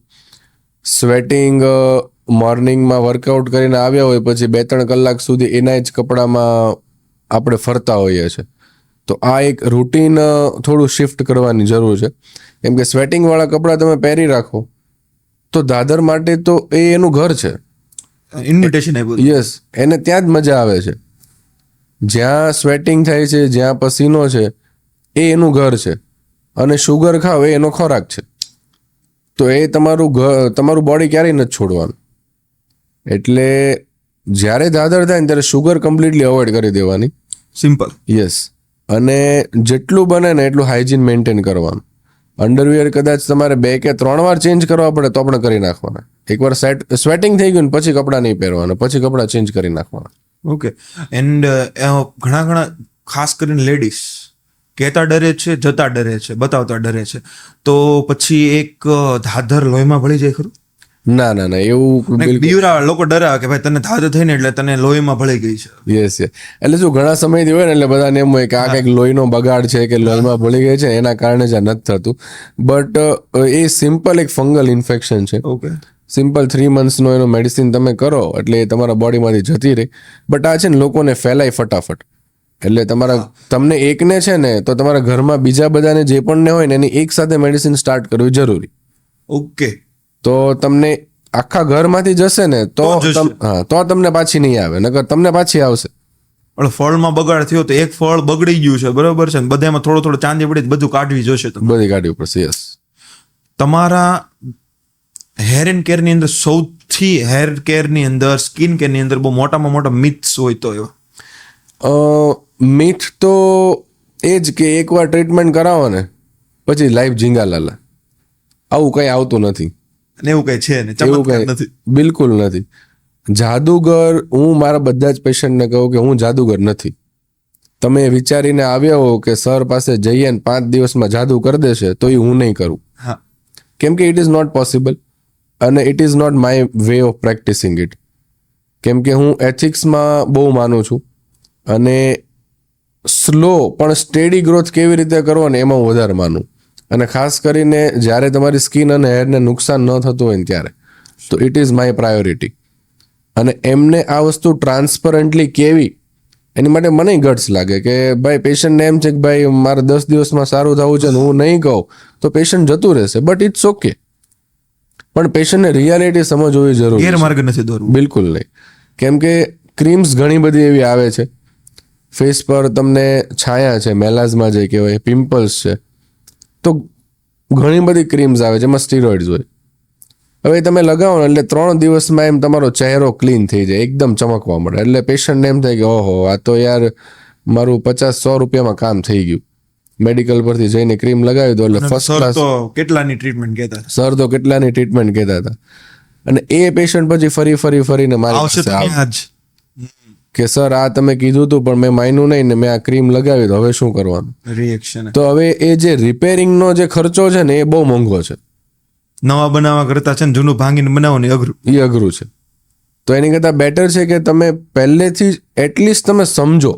હું એમ નથી કહેતો કે તમે મારી પાસે ટ્રીટમેન્ટ લો, હું એવું બિલકુલ નથી કહેતો, પણ તમે એટલીસ્ટ સમજો કે આ તમને શું થયું છે અને એનો વે ઓફ તમે કઈ રીતે સારું કરી શકશો, ઓકે. તો તમને આગળ જતા ક્યારેય તકલીફ નહીં પડે. એટલે એક ફાઇનલ વસ્તુ કે સ્કિન અને હેરની અંદર ઇન્સ્ટન્ટ નામની વસ્તુ હોતી જ નથી. ઇન્સ્ટન્ટ જે હોય ને એ તરત જાય. જેવું આવે એવું ગયું. યસ. ઇન્સ્ટન્ટ ગ્લો માટેની ટ્રીટમેન્ટ પણ અત્યારે ફેમસ થઈ ગઈ છે. હા, બરાબર. તો એ ઇન્સ્ટન્ટ ગ્લો એટલે શું કે તમારા ફંક્શન માટેના 1 દિવસ 2 દિવસ 5 દિવસ અઠવાડિયું ત્યાં સુધી એ ગ્લો મેન્ટેન રહે, પછી જતો રહે. હા, અને પછી આપણને એમ થાય ઓહો. યસ. એટલે તમને જો એક્સેપ્ટેબલ છે તો તમે કરી શકો છો. તમને એમ છે કે નહીં મારે લોંગ ટર્મ મારે સ્કિનની હેલ્થ પર કામ કરવું છે તો આ બિલકુલ રિકમેન્ડેડ નથી. તમારા પાસે એવા ઘણા કેસ આવ્યા છે ઓલરેડી છે ને, લેડીઝ બહુ બ્યુટીફુલ હોય, સ્કિન પણ એની બહુ બ્યુટીફુલ, તેમ છતાં પણ એને એક નેક્સ્ટ લેવલે જવું હોય, તો ત્યારે તમે કઈ રીતના ટ્રીટ કરો છો? ત્યારે હું મેઇન હું હાઇડ્રેશન પર ફોકસ કરું. તમારી સ્કિનને જેટલી હાઇડ્રેટ રાખશો ને એટલી તમારી સ્કિન હજુ વધારે ને વધારે થશે. અમુક પેશન્ટ એવા હોય ને કે એ બધું જ ફોલો કરતા હોય, એનું સ્કિન કેર રૂટીન એટલું પરફેક્ટ હોય, કદાચ મારી કરતાં પરફેક્ટ હોય એનું રૂટીન, મારી કરતાં વધારે પ્રોડક્ટ્સ યુઝ કરતા હોય અને એટલા time to time A punctual રીતે લગાવતા હોય. બટ હું એમને સજેસ્ટ કરું ડાયટનું, કેમ કે ડાયટ પણ એક બહુ જ મોટો રોલ એમાં એનું છે. ડાયટ બહુ મોટો રોલ ભજવે છે, પણ એના માટે તમારે પેશન્સ હોવું બહુ જરૂરી છે.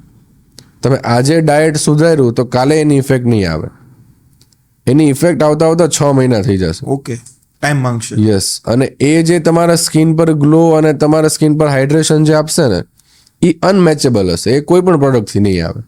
રાઈટ. કેમ કે મેં જેમ કીધું કે મેં શુગર હું નથી ખાતો, લાસ્ટ 1 yearથી મેં શુગર નથી ખાધું, અને હું ડાયટ ફોકસ છેલ્લા 1 yearથી હું કમ્પ્લીટલી છું. હું બહારનું બહુ જ અવોઇડ કરું બધું ખાવાનું, મેંદો બિલકુલ નથી ખાતો. ઓકે. તો આ બધી વસ્તુથી મને જે ગ્લો મળવાનું સ્ટાર્ટ થયું છે ને 6 મહિના પછી થયું છે. આજે બંધ કર્યું કાલ રિઝલ્ટ નહીં આવે. હા. આમાં ઇન્સ્ટન્ટ આમાંય નહીં આવે. આમાંય નહીં આવે. ફ્રૂટ્સ હું છેલ્લા 7-8 મહિનાથી એવરી ડે 5 to 6 PM મારો ફ્રૂટનો ટાઈમ છે, તો હું એ સ્કીપ નથી કરતો. જે સિઝનલ ફ્રૂટ હોય એને ખાવાના. ઓકે. પહેલાં નહોતો ખાતો હું, ત્યારે મારો ફેસ સારો જ હતો, પણ અત્યારે હવે ખાવા લાગ્યો છું તો એ હજુ વધારે સારો થઈ ગયો છે, બેટર થઈ ગયો છે. યસ. ગુડ થી બેટર ને બેટર થી એડવાન્સ. યસ. જેમ તમારા પપ્પાએ તમે કીધું કે જે તમને આપ્યું છે ને એને સાચવતા શીખી દો. યસ. સિમ્પલ આન્સર આનો. હજી એક લોકો છે ને બહુ એટલે બહુ દોડે છે એક વસ્તુ પાછળ, કોરિયન બ્યુટી. રિયલી આપણી ઇન્ડિયન સ્કિન કોરિયન થાય ગમે એમ કરો તો? 110% ન થાય. એની માટે કોરિયાના મમ્મી પપ્પા હોવા જોઈએ, અને ત્યાં તમે જન્મીને ઇન્ડિયામાં આવો તો તમારી સ્કિન એવી થાય. અને મારે ખ્યાલ ઇન્ડિયામાં આવે ને તો એ આપણે જેવા તો થઈ જ જાય, આપણે જેવા. Because environment. યસ. અને કોરિયન લોકોનું જીનેટિક્સ છે. હા. મેઇન જે લોકોનો રોલ ભજવે છે ને એની પ્રોડક્ટ્સ તો બહુ સેકન્ડરી છે, પણ એ લોકોનું જીનેટિક્સ જ એટલું સ્ટ્રોંગ છે, એટલી એની સારી સ્કિન છે. હવે એમાં એટલી સારી પ્રોડક્ટ લગાવે તો એ લોકો કેવા સરસ દેખાય. રાઈટ. અને એ લોકોની સ્કિન બહુ હેલ્ધી હોય. એવું નથી કે એ સારા દેખાય ને આપણે ખરાબ દેખાય છે, પણ એ લોકોની સ્કિન એકચ્યુઅલમાં હેલ્ધી છે કે એ લોકો એટલું કેર કરે છે. મેલ પણ ત્યાં મેકઅપ કરે છે. ઓકે. રાઈટ. એને એટલી સમજ છે કે મારે મેકઅપ કરવો છે, કેમ કે મારે બહાર જવું છે તો મારું presentation is very important to it. Yes. તો એ લોકો ત્યાંથી ઓપરેટ થાય છે, અને એ લોકોનું મેઇન ફોકસ છે ને હાઇડ્રેશન છે. હા હા. જેટલું હાઇડ્રેશન તમારા ફેસ ઉપર કે તમારા બોડી પર મેન્ટેન રહેશે ને, તમારા ગ્લોને તમને ક્યારેય ક્વેશ્ચન જ નહીં આવે, કેમ કે hydration it self is glow, એટલે તમને નેચરલ ગ્લો ત્યાંથી મળશે તમને. પછી આ ઓલા જેવી વાત થાય છે કે ભાઈ આફ્રિકનને મારે ઇન્ડિયન કરવા છે ને ઇન્ડિયનને મારે કોરિયન કરવા છે, યસ અને એ કોઈ પોસિબિલિટી નથી because all are beauty. Yes, African beauties એ એકચ્યુઅલમાં બ્યુટીફુલ છે, રાઈટ. પણ તમે જો ડાર્ક સ્કિન ટોન અને લાઇટ સ્કિન ટોન પર ગયા ને તો તમને બ્યુટી નહીં દેખાય, કેમ કે એ લોકોની જે સ્કિન છે એ એકચ્યુઅલમાં ત્યાંના લોકો પણ આપણે જે મિસ વર્લ્ડ થાય ને એમાં ભાગ લે છે, યસ. અને એમાં કોણ ભાગ લઈ શકે? જે લોકો બ્યુટીફુલ હોય એ. ગમે તે લોકો ત્યાં ભાગ નથી લઈ શકતા ત્યાં, ક્વોલિફાય ના થાય. હા, એટલે એ લોકો પણ એકચ્યુઅલમાં બ્યુટીફુલ છે. ઓલરેડી સાઉથ આફ્રિકાના બહુ બધા મેન્સની અંદર પણ લેડીઝની અંદર પણ મિસ વર્લ્ડ, મિસ્ટર વર્લ્ડ બનેલા છે. યસ, બનેલા છે. Yes, correct. અને એ લોકોની પ્રોડક્ટ્સ પણ સારી હોય છે, હા હા. એમ. પણ એ આપણી સ્કિન ટોન પર શૂટ કદાચ નહીં કરે, અમુક લોકોને કરશે, અમુકને નહીં કરે, બટ એની ઘણી બધી કંપનીઝ એવી છે જે બહુ સારી પ્રોડક્ટ બનાવે છે. ઇન ધ સેન્સ બધી વસ્તુ બધા માટે નથી. યસ, આ એક એક્સેપ્ટ કરવાની વાત છે. Correct correct correct. એક હજી માર્કેટની અંદર છે ને, હું તો એને સ્કેન્ડલ ગણું છું કે પછી તમારો એક અલગ ઓપિનિયન હોય, માર્કેટની અંદર એક હેર સિરમ ચાલે છે. Hair serum in the sense of growth સિરમની વાત નથી કરતો. હેર સિરમ કે તમને માથામાં નાખી દે ને વાળ તમારો ચમકે, એ યુઝ કરવું જોઈએ રિયલની અંદર, કે પછી એક ખાલી એક ઇન્ડસ્ટ્રી ઊભી થઈ ગઈ છે? એટલે એ કઈ કંપની છે એ ડિપેન્ડ છે, કેમ કે ઘણા બધા હેર સિરમ જે આવે છે ને એ હેર ટ્રેન્ડ જે હોય છે ને, જે બહારનું જે આઉટર લેયર છે એને પણ એ શાઇન આપવાનું કામ કરે છે. હા હા. બટ ઇટ્સ અગેન કે ડેઈલી યુઝ ન કરો ને તો, કેમ કે ડેઈલી તમારે એ શાઇનની જરૂર નથી.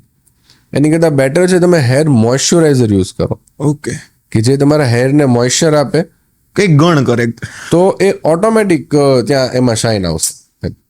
Right. In the sense of કે ભાઈ જે છો એક્સેપ્ટ કરી લો, દેખાવાના કરતા છે ને એને રિપેર કરવાની કોશિશ કરો. Yes. હેર સિરમ એક દેખાડો થઈ જાય છે ને તમારે માટે, correct. As good as makeup થયો. Yes yes. Hair makeup. Best sunscreen recommendation તમારા તરફથી? હું 3 રિકમેન્ડેશન આપીશ, 3 રેન્જ પ્રમાણે. ફર્સ્ટ આપણે થોડી હાયર રેન્જ જોઈએ, કે હેલિયોકેર. ઓકે. બહુ જ સરસ કંપની છે, અને 2500-3000 અરાઉન્ડ એનું સનસ્ક્રીન આવે છે, બટ મસ્ટ ટ્રાય ઇટ. અને એના પછી તમારે મેકઅપની જરૂર નહીં પડે. આ હું જે પણ કહું છું ને બધા એવા છે કે એના પછી તમારે મેકઅપની જરૂર નહીં પડે. It will give you matte look, અને completely throughout the day તમારો એવો જ ફેસ રહેશે. Okay okay. સેકન્ડ છે બાયોડર્મા. ઓકે. એ પણ બહુ સારી કંપની છે, બહારની કંપની છે, but it is a very good company. અને થર્ડ છે ઇન્ટાસનું બ્લાઇન્ડ્સ પ્રો કરીને. Okay. It is in the range 800 આજુબાજુનું રેન્જ છે. મતલબ 800 છે ને એ બેઝિક સનસ્ક્રીન માટે રેન્જ બેઝ છે, કેમ કે તો તમને એમાં ઘણા બધા ફેક્ટર મળશે. અધરવાઇઝ તમને ખાલી યુવી અને યુવીબી જ મળશે, બાકી બધા ફેક્ટર્સ નહીં મળે. એટલે આ 3 રિકમેન્ડેશન છે. ફોર હેર ગ્રોથની અંદર સિરમની અંદર કોઈ તમે રિકમેન્ડ કરવા માંગતા હોય તો? હું એક જ સિરમ હું રિકમેન્ડ કરીશ. એક અનેબલ સિરમ કરીને આવે છે, ઓકે. જે સિમ્પલ, જે લોકોને બોલ્ડનેસ નથી, ખાલી હેર ફોલનો જ ઇશ્યુ છે અને હેર થોડા એમના થીન થઈ ગયા છે, અને એની માટે અનેબલ સિરમ એક આવે છે. It is a very good product. Okay. એક તમે તમારા છે ને એક આપણે વાતચીતની અંદર તમે કીધું તમે એથિક્સ બહુ તમને જરૂરી છે અને એમને માનો છો, તો એવું ક્યારે બન્યું કે પેશન્ટ્સને તમારા પ્રોફેશનલ એઝ અ પ્રોફેશનલ તમારે નુકસાન કરીને તમારે એથિક્સ તમારે પાળવા પડ્યા હોય ને એને ટ્રીટમેન્ટ કરવી પડી હોય? બહુ બધી વાર, કેટલી બધી વાર બને આવું. અને મને ક્યારે એનું ખોટું નથી લાગતું, મને એનું દુઃખ નથી લાગતું કે યાર શીટ યાર, આ તો આટલું મોટું પેશન્ટ. હવે એક કેસ હોય તો? હમણાં જ રિસેન્ટલી એક હેર ટ્રાન્સપ્લાન્ટનું પેશન્ટ હતું. ઓકે. હવે એને આવીને મને એમ જ કીધું કે મારે હેર ટ્રાન્સપ્લાન્ટ કરવું છે. એટલે મેં કીધું ઓકે. એનો કેસ મેં ઇવેલ્યુએટ કર્યો, મેં જોયું પેશન્ટને એકચ્યુઅલમાં હેર ટ્રાન્સપ્લાન્ટની જરૂર જ નથી. ઓનલી ને ઓનલી મિનોક્સિડિલ નાખશે અને જે PRP સેશન્સ આવે એ કન્ટિન્યુ કરશે ને તોય એનો હેર ગ્રોથ થઈ જશે. બટ પેશન્ટ કહે કે નહીં, મારે હેર ટ્રાન્સપ્લાન્ટ કરાવવું છે તો જ મારે તમારી પાસે ટ્રીટમેન્ટ કરાવ્યું છે. મેં કીધું તમારે જરૂર જ નથી, બિલકુલ હેર ટ્રાન્સપ્લાન્ટની જરૂર નથી તમારે. ઓકે. તો પેશન્ટે કીધું કંઈ વાંધો નહીં, તો હું બીજા સજેશન લઈને પછી હું આવીશ. ઓકે. તો હમણાં 2 દિવસ પહેલા જ એનો ફોન આવ્યો હતો કે સર મેં બધે પૂછ્યું પણ મને લાગે છે કે તમે સાચું બોલતા હતા એવું, મેં કહું તો મોસ્ટ વેલકમ, તમે આવો અને ટ્રીટમેન્ટ સ્ટાર્ટ કરી દો. બાકી તમે કરી શકતા હતા ભાઈ, તમારા ₹1,00,000 દોઢ જે તમારે ફીસ થાય તમે એક્સેપ્ટ કરી શકો. Yes definitely. માર્કેટની અંદર છે ને એડ્સની અંદર બહુ એક વસ્તુ મેં જોવા મળે છે, બહુ બધી કંપની પ્રમોટ કરે છે ગ્લુટાથિયોન. આ શું છે અને આ કોને યુઝ કરવો જોઈએ, શું કામ યુઝ કરવો જોઈએ? See, glutathione is basically antioxidant અને એ બહુ જ સ્ટ્રોંગ એન્ટીઓક્સિડન્ટ છે. આપણા બોડીમાં ઓલરેડી છે, ઓકે, બને જ છે, પણ આપણે એક્સ્ટ્રા એને બહારથી અત્યારે આપીએ છીએ કેમ કે ટ્રેન્ડ ચાલે છે. હા હા, ગ્લુટાથિયોન એન્ટીઓક્સિડન્ટ શું કામ કરે કે તમારી ઓવરઓલ વેલબિંગ પર કામ કરે. જે પણ બોડીમાંથી કચરો નીકળી રહ્યો છે એને ફિલ્ટર કરે હજુ અને પછી એ બહાર ફેંકે. એટલે તમને ફીલ ગુડ ફેક્ટર આવશે. તમારી સ્કિન ટોન છે ને એને બેટર કરશે. એને એ ચેન્જ નથી કરવાનો, એને બેટર કરવાનો છે. એટલે અત્યારે આ ટ્રેન્ડિંગમાં છે. અને કેવું કે સેલિબ્રિટીઝને એ લોકો તો વર્ષોથી લે છે. ઓકે, આ તો આપણને અત્યારે ખબર પડી નોર્મલ પીપલ્સને કે ભાઈ આ પણ વસ્તુ આવે અને ઇટ ઇઝ એક્સપેન્સિવ. એ સસ્તી ટ્રીટમેન્ટ નથી. એટલે લોકો અત્યારે હવે સસ્તી થઈ છે, પહેલા બહુ મોંઘી હતી, એટલે અત્યારે હવે લોકો એ સ્ટાર્ટ કરવાનું ઇઝીલી અવેલેબલ ઇઝીલી અવેલેબલ છે હવે. એક મેં બીજી વસ્તુ જોયું છે, લોકોના મેરેજ હોય ને તો 2-3 દિવસ પહેલા એક છે ને કોઈ પણ સિરપ અથવા તો કોઈ બોટલ ઇન્જેક્ટ કરે છે, તો એ આ ગ્લુટાથિયોન જ કે બીજું કંઈ? યસ, એ આ ગ્લુટાથિયોન જ. ઓકે, ગ્લુટાથિયોન આઈવી જે બોટલથી જાય ને એ સૌથી વધારે ઇફેક્ટ કરે. ઓકે, બાકી એની મેડિસિન્સ, એનું ફેસ વોશ, ક્રીમ્સ એની યુઝ કરો તો એ બહુ ઓછું ઇફેક્ટ કરે. ઓકે, હું રાઈટ. રિકમેન્ડ નથી કરતો એ બધી વસ્તુ. એ તમે મેન્ટેનન્સમાં વાપરી શકો, પણ એક્ટિવ સ્ટેજમાં તમારે એ આઈવી થેરાપી લેવી ઇટ ઇઝ રિકમેન્ડેડ છે. Okay, last but not the least, એક એવો ક્વેશ્ચન, વાય ઓરા 360? એટલા બધા ક્લિનિક છે, એટલા બધા ટ્રીટમેન્ટ આપવાવાળા છે, ઓરા 360 શું કામ? એક સિમ્પલ આન્સર આપીશ ને તો એનો આન્સર છે ટ્રાન્સપેરન્સી અને we deliver what we said. Okay, કે ટ્રાન્સપરન્સી એટલે પેશન્ટને હું ક્યારેય ખોટી ભ્રમણામાં નહીં નાખું કે તમે આ કરી નાખો, તમને આમ થઈ જશે, આ થઈ જશે. જે પોસિબલ હશે ને એ જ હું એને કહીશ. હું એને ક્યારેય નહીં કહું એને 50% રિઝલ્ટ મળવાનું હશે, હું ક્યારેય નહીં કહું તને 70 મળશે, એટલે હું 50 જ કહીશ. રાઈટ. અને જે અમે બોલીએ છીએ ને એ અમે ડિલિવર કરીએ છીએ. કથની ને કરણી સેમ છે. યસ. એવું બની શકે કે પેશન્ટ ક્યારેક, હમણાં જ રિસેન્ટલી બન્યું છે કે હેર ટ્રાન્સપ્લાન્ટનું પેશન્ટ હતું, હેર ટ્રાન્સપ્લાન્ટ કર્યું એને અમે, અને આફ્ટર 6 મંથ એને હેર ફોલ થવાના સ્ટાર્ટ થયા. તો મેં એને સમજાવ્યું કે ભાઈ hair fall is not in our hand, કે તમારા પણ હાથમાં નથી. તમને કંઈક ઇન્ફેક્શન થયું, બોડીમાં કંઈક અંદર કંઈક ગડબડ ચાલી રહી, તો એના કારણે હેર ફોલ થાય, ઇટ્સ ઓકે. તો એના માટે તમારે હજુ આગળ એની ટ્રીટમેન્ટ કરવી પડે. તો પેશન્ટ ભડકી ગયું કે યાર તમે તો 6 મહિના કીધું હતું ને યાર હવે પાછી ટ્રીટમેન્ટ કરવાની એમ. But it is necessary. હું મારું ખિસ્સું ભરવા નથી કહેતો એને, બરાબર, એને જરૂર છે, એને રિઝલ્ટ મળ્યું છે, હી ઇઝ સેટિસ્ફાઈડ, પણ અત્યારે હેર ફોલ થાય છે તો એની ટ્રીટમેન્ટ કરવી પડે. ઓકે, હવે કદાચ 5 વર્ષ પછી આવશે તોય થશે, 10 વર્ષ પછી થઈ શકે, બીકોઝ બેસ્ટ છે એ તો રહેવાનો જ, એ નથી જવાનો. એ નથી જવાનો. બટ જે અત્યારનો ઇસ્યુ છે એ તમે એને એડ્રેસ નહીં કરો તો જે છે એ જતા રહેશે, વધી જશે. યસ. ઓકે, સો એ જે 2 વસ્તુ મેં કીધી કે અમે જે કહીએ એ અમે ડિલિવર કરીએ અને we are very transparent. Right. So આ 2થી અમને ઘણો બધો ફાયદો થયો છે અને we are still following it and we will follow it. Right, ethics છે એ ફોલો કરવા જરૂરી છે. યસ. લાસ્ટ હજી એક સરપ્રાઈઝ ક્વેશ્ચન કે જે ઓડિયન્સ અત્યારે જે આખો પોડકાસ્ટ જોયું અને અત્યાર સુધી જોઈ છે તો એક એને આપવું જ પડશે, આપણે એના પૈસા બચાવવા છે. એટલું મારે ક્યારે પણ સ્કિન કેર, હેર કેર અથવા તો આ ડિઝીઝના કોઈ પણ ડૉક્ટરની વિઝિટ ના લેવી પડે ને એની માટે શું કરવું જોઈએ? વિઝિટ ન લેવી પડે ને એ સમ એક્સટેન્ટ સુધી પોસિબલ નહીં થાય, કેમ કે તમે ઘરે જે પણ ઉપચાર કરશો ને એનાથી જ્યારે તમને પ્રોબ્લેમ નહીં હોય ને ત્યારે બધું બરાબર ચાલશે. પણ જ્યારે એકવાર એ ડિસીઝ ક્રિએટ થઈ ગયો ત્યારે તમારે વિઝિટ લેવી ઇઝ મેન્ડેટરી. હા, એ મેન્ડેટરી છે, પણ ડિસીઝ જ ના થાય સમથિંગ કોઈ એવી ક્યોર કરી શકે, life cure in the sense of કે અત્યારે ભાઈ 14-15 વર્ષના છે ને એક કોઈ ઓડિયન્સ આપણે જોઈએ છે 15-20 વર્ષના જોઈએ છે, હજી પણ લાઈફ બહુ બાકી છે. તો એવું તો એ શું ધ્યાન રાખી શકે, એવું શું કરી શકે કે એમને બધી વસ્તુ બીકોઝ કુદરતમાં છે તાકાત, એને એમને આપી શકે, એની માટે એને કંઈક કરવું પડશે. તો એ શું કરવું જોઈએ? પહેલી વસ્તુ તો ફૂડ કરેક્ટ કરી દો, ડાયટ Okay. બરાબર, ગ્રીન વેજીસ અને ફ્રૂટ્સ ખાવાના એવરીડે સ્ટાર્ટ કરી દો.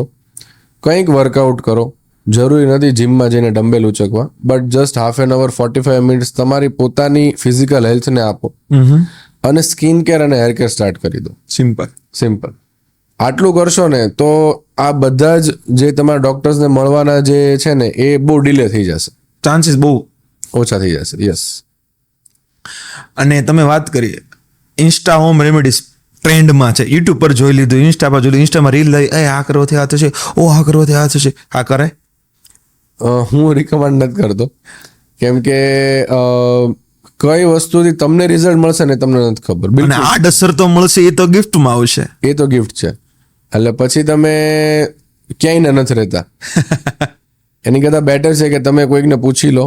હા, કેમ કે જે ઇન્સ્ટાગ્રામમાં બતાવે, સોશિયલ મીડિયામાં જે બતાવે છે, it is not real every time. Okay. બહુ બધા સમય એ રિયલ નથી હોતું, એ જસ્ટ ઇમેજનરી હોય છે. જેમ મેં કીધું પહેલા કે ફિલ્ટર્સથી લોકો તમને જોતા હોય. Snapchat. Yes, it is just a filter. તો એની કરતાં બેટર છે કે તમે પેચ ટેસ્ટ જે આપણે પહેલા વાત કરી ને એ કરીને પછી કરો ને તોય ચાલે તમારે. ઓકે, થેન્ક યુ, બહુ મજા આવી. અને છે ને મને એવું લાગ્યું છે કે જે તમે કીધું હું ફોલો કરીશ ને, એટલે 6 મહિનામાં હું પણ yes I am a good right now, I am handsome right now, પણ એક બેટર વર્ઝન બની જઈશ. ડેફિનેટલી. ધન્યવાદ, બહુ મજા આવી, થેન્ક યુ. અને અમારે બહુ આ ઓડિયન્સના બહુ બધા ક્વેશ્ચન હતા, અને હજી આવો કોઈ ક્વેશ્ચન આવશે તો આપણે ડેફિનેટલી કમેન્ટની અંદર અમે જવાબ આપશું સરની સાથે વાત કરીને. સો ધેટ એવું કોઈ પણ હોય તો તમે કમેન્ટ પણ કરી શકો છો કે મને આ ડિસીઝ છે, આનો કોઈ ઉપાય ખરો. આપણે ડેફિનેટલી તમને એનો આન્સર મળી શકશે. Thank you so much sir, thank you so much. તમે અહીં આવ્યા, તમારો સ્પેશિયસ ટાઈમ આપ્યો, મોર્નિંગ સેશન તમારું વર્કઆઉટનું મારા ખ્યાલે હોય છે, એમાંથી તમે ટાઈમ આપ્યો, thank you so much. Thank you, મને તમે ઇન્વાઇટ કર્યો એના માટે. અને મને પણ બહુ મજા આવી, કેમ કે ક્વેશ્ચન્સ ઘણા મારા માટે પણ નવા હતા, જેમ તમે કીધું સરપ્રાઈઝ હતા. So thank you.